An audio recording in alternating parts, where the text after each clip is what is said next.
we felt it was important that we give you an update about where we are, because this is our new reality. Just as you have a new reality, we're all going through this and we're having to figure out how to adjust. So let's start with the students. One of the things I'm very proud of is that we have made an extra effort to get in contact with almost 99% of our students.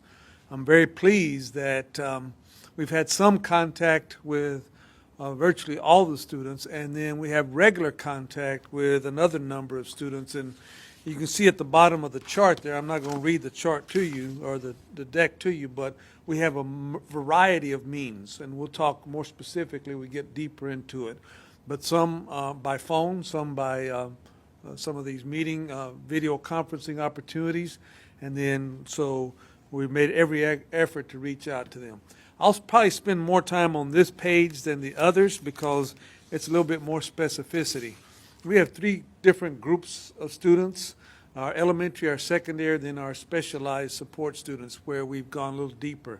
Elementary is a little bit lower tech because we don't have devices for the primary grades. We have, as part of our master plan, we were going to have devices for 3rd through 5th. We've actually expedited the order of those devices, and we're in the process of getting those and delivering those because we may be in this for an extended period of time. But there are a variety of things that we can do, and we also have links to other sources of information for our parents, such as websites and partners that we have that give us support. At the secondary level, it's actually more high-tech, and that's because I'll describe in a little bit what we did right before the break, but you see a lot more video conferencing, a lot more devices that are being used. And we have an online platform, and once again, we have access to online opportunities. With specialized students, gifted kids need certain things, more above and beyond. We also work with external partners like advanced placement, and we also have our special ed students that we have to bring support to. But our teachers also need support because, even though we had a master plan, we had an opportunity to phase it out. Well, we've had to accelerate that master plan. So we provide support for them. Many of them are already used to using their devices, but also some of them now are having to do it for direct instruction. We had 2,500 of our 10,000 teachers participate in webinars this week on how best to use Microsoft Teams or other video conferencing opportunities. And so we've had some of our top level professional development people help develop these.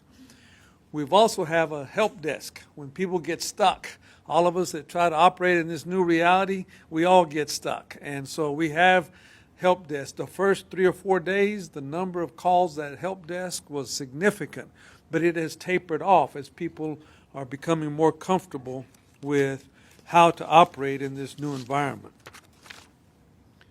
Also want to thank PBS and KERA. They actually have a staggered way where they're delivering services for our families. A lot of our students do have access to television, and so they have portions for certain grade levels at certain periods during the time, and they've been extremely supportive during this process. A lot of urban areas have done this. LA Unified actually owns the PBS station in Los Angeles, so we've learned from some of our peers nationwide on how to take advantage of this. The virtual field trips are also very exciting. We've had some local, such as the Dallas Symphony that has provided virtual field trips for students, but also the San Diego Zoo, and so we're actually taking advantage of having resources available for our students. Social emotional learning is an initiative that is important to us, and a lot of people don't understand what that is, but really that is how do you deal with students who are anxious, have anxiety. And so we have a whole department of social emotional learning. We had a Wallace grant for $7 million with us in Big Thought, so now we're deploying those services and those tips to parents and adults as to how to deal with kids in this very difficult period of time. We also have, access to English and Spanish, and so we communicate with them. We also have a virtual library system. Students get bored and adults get bored, and it gives them another opportunity to be engaged. Post-secondary readiness, you just got to really think about these seniors, especially the seniors from Thomas Jefferson. Their fall semester, their whole year got messed up, but now all seniors. And these students are trying to go to college. So post-secondary access is really important. Luckily, 100% of our P-TECH students have devices. And many of them now, Dallas College is up and running. And so we're working very closely with the community college to continue that learning. And we're going to pivot together as to how we get these students across the finish line. This is the biggest class we've ever had. They're going to be graduating with an associate's degree, so we're doing everything possible. We also have what we call external college access providers, and they've been working with many of these 700 students that were in the pipeline to complete their financial aid applications and other things. So we're continuing all that information virtually. Technology deployment. We had a master plan, and the master plan was working quite well. And then about a week, right before spring break, we decided to accelerate it. We had these devices at the secondary levels, but very few schools, South Oak Cliff is one of them, that allowed their students to take their devices home. We had actually checked them out to the students. When we saw what was about to hit, we accelerated our deployment of devices to as many of our secondary students as possible that week before spring break, that Thursday and Friday right before spring break. And as you can tell, we got a lot of the devices out. We do have a learning management system. What is a learning management system? That is an opportunity where we can use our Google Classroom. We also have other opportunities to deliver instruction through our curriculum, and our teachers started working very closely on how we deploy these things. We also had, as we were part of this big initiative, we gave out almost 9,000 hotspots. That was before the closure. After the closure, you reported that some of these kids didn't get their devices. So since then, we've deployed another 13,000, and we've also already distributed 500 mobile hotspots, and we also have another 15,000 hotspots on order.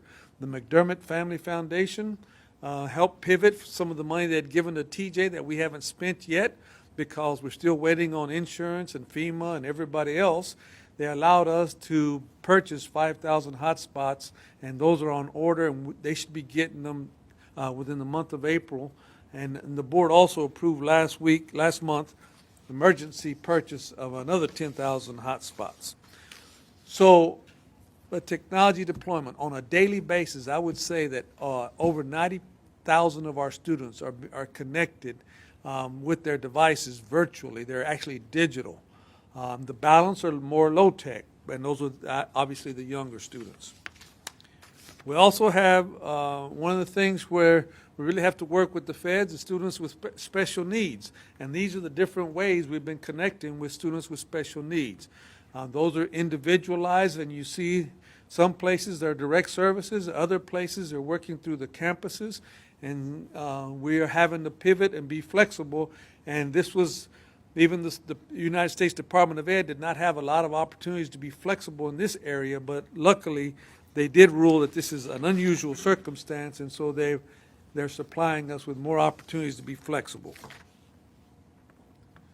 We've had to make some adjustments on food distribution, but when you look at the first number, almost 1 million meals in 2 weeks were distributed. But we went back to 1 day a week meal service, and we had our biggest turnout last Thursday, and now we'll do it Thursday 10 to 1. But you can see the amount of demand that there has been. And I really want to thank our warriors who have been on the front lines, just like you are as reporters and camera people. They're being out there for custodians, volunteers, substitute teachers on the grab and go at 47 different campuses. I'm also extremely proud of our homeless department. Our homeless department has gone and taken some of our buses, and they've gone out to a couple of these centers and a couple of locations and a couple of hotels that had high demand to take food to the students there. We also changed and pivoted our distribution because we know how things are getting right now. So now sometimes we just put the food in the trunk or in the back seat, and there's much less of a handoff. But also our community partners have stepped up. DART and the City of Dallas are working with us to deliver food to these 3 southern Dallas locations for food distribution. Just like our food service workers, our security and police officers have been on the front lines, and they've been out there helping us manage things. And now they're also being included with the briefings with Clay Jenkins, the county judge, on things that are happening at the county level, so we're in very close communication. And of course, you know that we use one of our facilities, Ellis Davis, and we had to staff that with our police officers for the testing in southern Dallas. Just like you, we're all participating in a new, but the show must go on. We're a $2 billion enterprise, and we have to execute things. And so board meetings, you see how we meet them. Well, I meet regularly with my senior staff. We were meeting Monday, Wednesdays, and Fridays as we were planning all these things. And then we have principals and teachers that are also figuring out how to do video conferencing. And a lot of our central office departments, they've had to meet virtually, and we've all had to figure out how to operate in a new context. But as you know, the business must go on. Also, we're very proud to live in a very generous community. The Mavericks have stepped up again. They gave $10,000 worth of Kroger gift cards that we've been deploying, and we'll get them all deployed out by this week. There was a specific criteria that the Mavs and our team put together as we were distributing these cards to families who have significant needs. So how do we pay for all this? Well, we're very fortunate that we're going to get at least $50 million from this stimulus package. We have to code everything. One of the warnings we've been given by the commissioner, that he's dealt with FEMA a lot, and he's dealt with a lot of federal entities because of the thing that happened with Hurricane Harvey and other things, that we have to have a coding as to how we spend some of our dollars. And so all these extra costs that we're incurring, we have been told that we would have about $50 million at least coming in this package that will come within this next few months to help us deal with these extreme costs that we're having. But I have not had one board member or one community member complain about any costs. They just say, let's get these services and support to these families, and then we'll figure it out. Luckily, we have a healthy reserve, and hopefully we won't have to tap into that too much. But as you know, we all have sinking spells. You know, just like with the tornado and the TJ kids moving to West Dallas. Everybody was there and available at first, and then as time waned, the support waned. Well, we also think that getting in touch with people's psyche on a regular basis is important. So my team has come up with this little challenge, the Dallas ISD challenge, to connect. You see, on tomorrow we're going to move it. Next week we're going to make it. The third week we're going to share it. And then the fourth week we're going to show it. And this is just some opportunity where we're asking people to volunteer and participate in this, because we all need each other to help get through this crisis that we have at this time.